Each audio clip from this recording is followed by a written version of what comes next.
Bismillahirrahmanirrahim. Assalamualaikum warahmatullahi wabarakatuh. Halo, kembali lagi di channel saya, Hanifah Septianasari. Sebelumnya, perkenalkan nama saya Hanifah Septianasari, NIM 208190022. Di sini saya akan sedikit menjelaskan tentang perubahan sosial apa saja yang terjadi akibat dampak adanya pandemi COVID-19.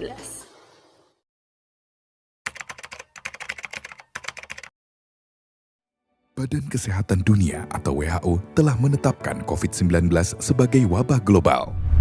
Virus yang tidak kelihatan mata itu menyebar seiring berpindahnya manusia dari satu tempat ke tempat lain. Jumlah kasus terus meningkat dari waktu ke waktu. Terus bertambah di sejumlah wilayah kepulauan Indonesia.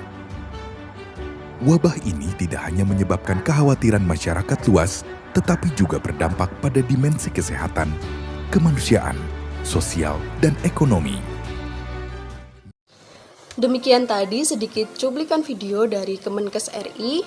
Jadi dari video tersebut dijelaskan bahwa pandemi COVID-19 tidak hanya merusak sel pelindung tubuh dan kesehatan saja, tapi juga menyerang sendi-sendi kehidupan manusia.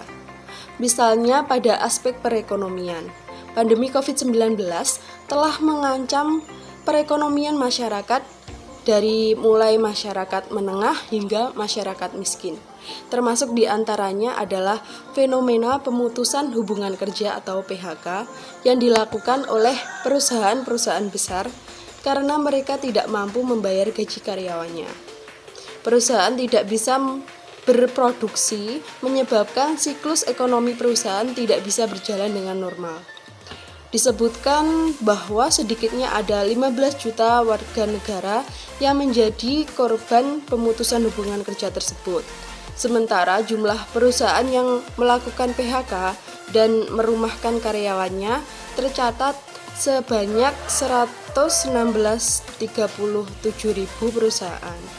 Angka itu terdiri dari 84.000 perusahaan di sektor formal dan 31.000 perusahaan di sektor informal. Selain itu, juga ada perusahaan dan pabrik-pabrik yang memeras pekerjanya dengan upah yang minimum, jam kerja yang panjang, dan ditambah dengan upah kerja yang tidak layak. Meski begitu, mereka tetap bertahan karena sulitnya mencari pekerjaan yang baru. Selain menyulitkan sektor ekonomi, pandemi COVID-19 juga memberikan dampak yang besar terhadap struktur sosial dan budaya masyarakat. Dengan makin merebaknya pandemi COVID-19, memunculkan fenomena yaitu cultural shock yang menimbulkan reaksi beragam dari masyarakat, mulai dari kecemasan sosial, ketakutan berlebih, hingga kepanikan yang berujung pada kondisi psikosomatik bagi seseorang dan juga bisa saja timbul masalah sosial yang serius dalam masyarakat. Terlebih jika tingkat sosialisasi COVID-19 yang tidak maksimal dan hanya pada zonasi tertentu. Gambaran lain dari cultural shock termasuk juga peristiwa panik buying terhadap sejumlah kebutuhan pokok yang ada di pasaran, hingga persediaan jumlah masker atau alat pelindung diri (APD) mengalami krisis. Bahkan harga yang dipatok oleh pasaran sangat tinggi dan mahal. Keadaan ini tentu saja membuat masyarakat resah terhadap pandemi tersebut. Selanjutnya, aktivitas sosial masyarakat juga dibatasi sebagai syarat untuk memutus mata rantai penyebaran virus corona. Masyarakat dihimbau menarik diri dan menghindari interaksi sosial secara langsung dalam jumlah yang besar atau biasa disebut dengan social distancing, dan kontak fisik secara langsung atau disebut dengan physical distancing dalam ruang publik.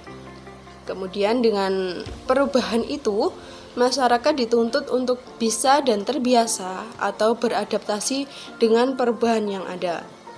Perubahan terjadi pada cara berkomunikasi, cara berpikir, dan cara berperilaku. himbauan untuk stay at home, work from home sebagai kebijakan menarik dari keramaian sekaligus langkah menggunting rantai penyebaran pandemi. Bukan merupakan pekerjaan yang mudah sebab ada banyak masyarakat yang harus bekerja di luar rumah serta sulit atau tidak terbiasa bekerja di dalam rumah. Dan ditambah lagi sejumlah masyarakat yang bekerja di sektor industri informal seperti pedagang warung, ojek online, dan lain sebagainya yang hanya mengandalkan pekerjaan tersebut dalam memenuhi kebutuhannya. Kebiasaan-kebiasaan paten tersebut tentu saja sulit untuk dilaksanakan secara spontan dalam waktu segera. Kebijakan untuk stay at home, bekerja dan beribadah di rumah menjadikan rumah sebagai pusat kegiatan dari segala kegiatan. Lalu, pada aspek budaya, pandemi COVID-19 mengubah kebiasaan kontak langsung manusia seperti kebiasaan jabat tangan. Kebiasaan yang dilakukan oleh manusia dari ribuan tahun sebelumnya kini berubah setelah himbauan physical distancing untuk dilakukan. Walaupun jabat tangan bukan merupakan tradisi utama semua negara, namun di Indonesia menganut tradisi ini untuk menunjukkan keakraban sosial, rasa kepercayaan, dan kerjasama. Namun kini disarankan untuk tidak jabat tangan dan diganti dengan simbol isyarat sebagai tanda keakraban sosial. Lalu selanjutnya yaitu pada aspek pendidikan. Aspek pendidikan termasuk bidang yang terkena langsung dampak akibat pandemi virus corona yang telah mengubah model pembelajaran. Kebijakan untuk physical distancing memaksa dunia pendidikan untuk mengganti sistem pembelajaran dari tatap muka menuju sistem pembelajaran jarak jauh atau daring. Para pendidik mulai dari tingkat pendidikan dasar hingga pendidikan tinggi menggunakan berbagai platform untuk melayani kegiatan pendidikan seperti Google Classroom, e-learning, WhatsApp, Ruang Guru, dan situs-situs lainnya. Lalu pendekatan live teaching atau digital atau daring itu tadi bukan merupakan paradigma baru, tetapi pendekatan ini tidak merata dan komprehensif sehingga menimbulkan fenomena kultural lag di kalangan masyarakat. Persoalan utamanya adalah yaitu ketidakmampuan masyarakat dalam mengejar ketertinggalan teknologi membuat pembelajaran daring mengalami kelambanan. Ditambah lagi dengan sumber daya dan infrastruktur media yang digunakan sangat variatif dan tidak merata.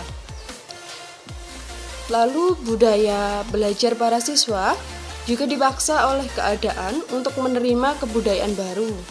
Hasil dan prestasi yang dicapai oleh setiap satuan dan anak didik sangat beragam antara satu dengan yang lainnya. Secara sosiologis, sistem pembelajaran daring memicu ketimpangan sosial yang berdampak pada kualitas pembelajaran. Ketimpangan tetap akan mengiringi pendidikan karena di Indonesia utamanya belum menyediakan infrastruktur digital yang merata.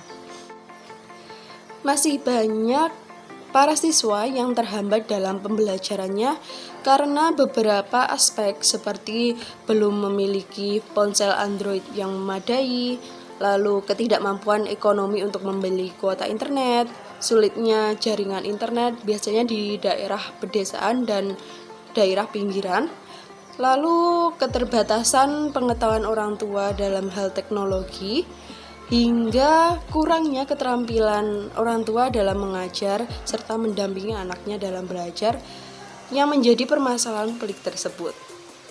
Demikian yang dapat saya sampaikan. Jika ada kurangnya mohon maaf. Sekian, semoga bermanfaat. Wassalamualaikum warahmatullahi wabarakatuh.